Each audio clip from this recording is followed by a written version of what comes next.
नमस्कार दोस्तों हमारे सामने कक्षा 8 की रुचिरा पाठ्य पुस्तक है।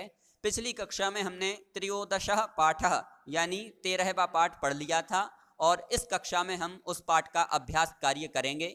प्रश्न 1, प्रश्नानाम उत्तराणि एक पदेन लिखत, यानी प्रश्नों के उत्तर एक पद में लिखने हैं। क वाला प्रश्न है, इयं धरा कहि स्वर्णवद भांति, यानी यह धरती किससे सोने के समान लगती है। उत्तर शस्य ही, यानी फसलों से। यह धरती फसलों से सोने के समान लगती है। ख वाला प्रश्न है, भारत स्वर्ण भूमि कुत्र राजते, यानी भारत रूपी स्वर्ण भूमि कहां पर शोभायमान होती है। उत्तर है क्षितौ, क्षितौ यानी पूरी पृथ्वी पर। ग वाला प्रश्न, इयम केशाम महाशक्ति भी पूरिता, यानी यह किन की महाशक्तियों से परिपूर्ण है। तो उत्तर है अणु नाम, यानी यह अणुओं की महाशक्ति से परिपूर्ण है। अगला, इयम भू कस्मिन युतानाम अस्ति, मतलब यह धरती किसमें लगे हुए लोगों की है। उत्तर है प्रबंधे, यानी प्रबंध में लगे हुए लोगों की, या फिर ऐसा कहें कि व्यवस्था में लगे हुए लोगों की। अगला, अत्र किम सदैव सुपूर्णमस्ति, यानी यहाँ क्या हमेशा परिपूर्ण रहता है। तो उत्तर है खाद्यान्न भांडम, यानी अनाज के भंडार या फिर अनाज के पात्र।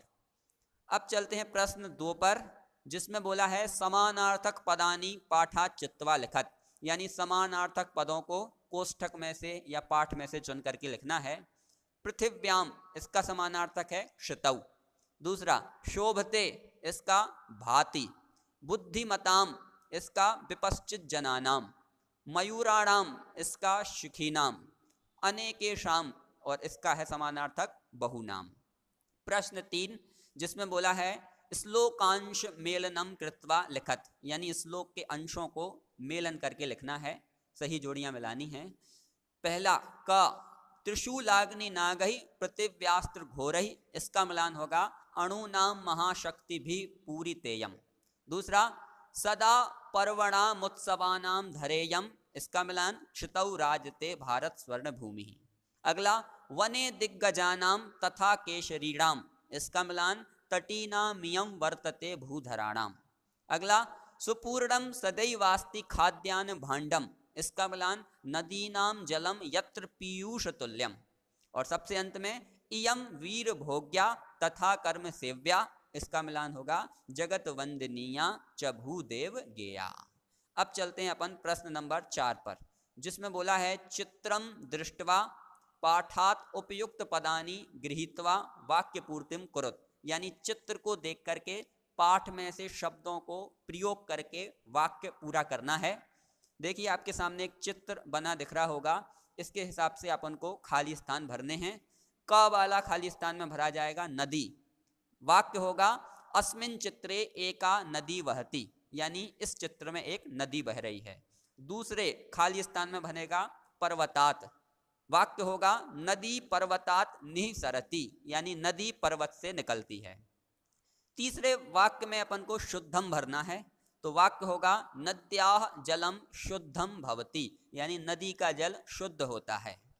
अगला सेंटेंस में नदी जलेन भरा जाएगा और वाक्य होगा नदी जलेन शस्य सेचनम भवति, यानी नदी के जल से फसलों को सींचा जाता है या फसलों की सिंचाई होती है। अगले में भरा जाएगा स्वर्ण और वाक्य होगा भारतः स्वर्ण भूमि अस्ति, यानी भारत सोने की भूमि है। प्रश्न 5 है चित्राणि दृष्ट्वा मंजूषातः उपयुक्त पदानि गृहीत्वा वाक्य पूर्तिम कुरुत, यानी चित्र को देख करके मंजूषा में दिए हुए शब्दों का प्रयोग करके वाक्य पूर्ति करनी है। देखिए आपके सामने चित्र बना हुआ है जिसमें कुछ हथियार बने हैं, इससे अपन सेंटेंस बनाएंगे। क वाला सेंटेंस होगा अस्मिन चित्रे अस्त्राणि दृश्यन्ते, यानी इस चित्र में अस्त्र दिख रहे हैं या फिर हथियार दिख रहे हैं। अगला, एतेषाम अस्त्राणाम प्रयोगः युद्धे भवति, यानी इन अस्त्रों का प्रयोग युद्ध में होता है। अगला, भारतः एतादृशानाम अस्त्राणाम प्रयोगेण विकसित देशः मन्यते, यानी भारत इस प्रकार के हथियारों के प्रयोग से विकसित देश माना जाता है। अगला, अत्र परमाणु शक्ति प्रयोग अपि भवति, यानी यहाँ परमाणु शक्ति का भी प्रयोग होता है। अगला, आधुनिक ही अस्त्र ही सैनिका अस्मान शत्रुभ्य रक्षन्ति, यानी आधुनिक अस्त्रों के द्वारा सैनिक हमारी शत्रु से रक्षा करते हैं। और सबसे अंत में है उपग्रहाणाम सहायतया बहूनी कार्याणि भवन्ति, यानी उपग्रहों की सहायता से बहुत सारे कार्य होते हैं। अब चलते हैं अपन प्रश्न नंबर 6 पर, जिसमें बोला है चित्रम दृष्ट्वा संस्कृते पंचवाक्यानि लिखत, यानी चित्र को देख करके संस्कृत में 5 वाक्य लिखने हैं। देखिए आपके सामने चित्र बना हुआ है, जो देखते ही लग रहा है कि दीपावली का चित्र है, क्योंकि उसमें बहुत सारे लोग हैं, वो नए कपड़े पहने हुए हैं और दीपकों को जला रहे हैं।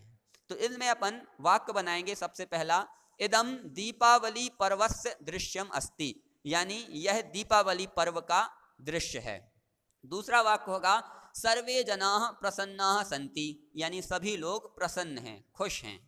तीसरा वाक्य होगा अनेकाः दीपकाः प्रज्वलन्ति, यानी अनेक दीपक जल रहे हैं। अगला, सर्वे जनाः नूतनानि वस्त्राणि अधारयन्, यानी सभी लोग नए वस्त्रों को धारण किए हुए हैं, नए कपड़े पहने हुए हैं।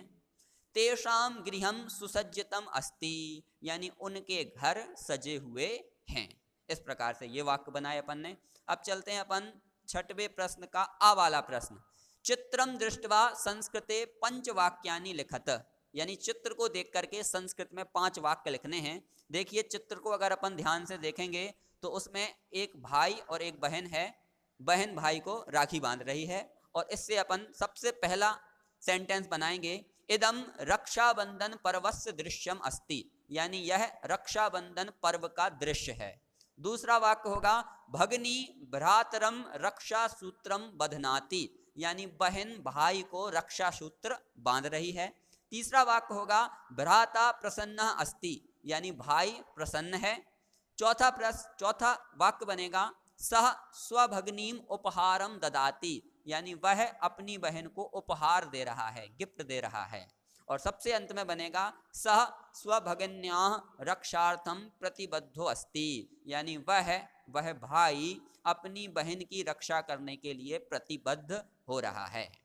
प्रश्न नंबर 7, अत्र चित्रम दृष्ट्वा संस्कृत भाषया पंचवाक्येषु प्रकृतेः वर्णनं कुरुत, यानी चित्र को देख करके संस्कृत भाषा के 5 वाक्य बना करके प्रकृति का वर्णन करना है।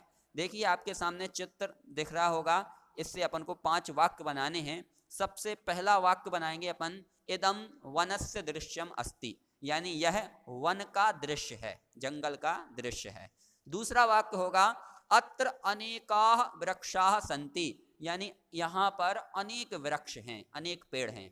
तीसरा होगा अत्र अनेकाः वन्य जीवाः सन्ति, यानी यहाँ अनेक वन्य जीव हैं।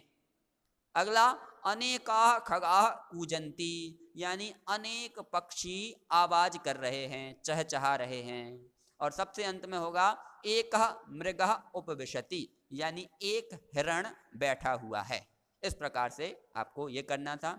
इस अभ्यास से संबंधित अगर आपको कोई भी प्रश्न हो तो आप कमेंट्स में लिख करके बता सकते हैं। धन्यवाद।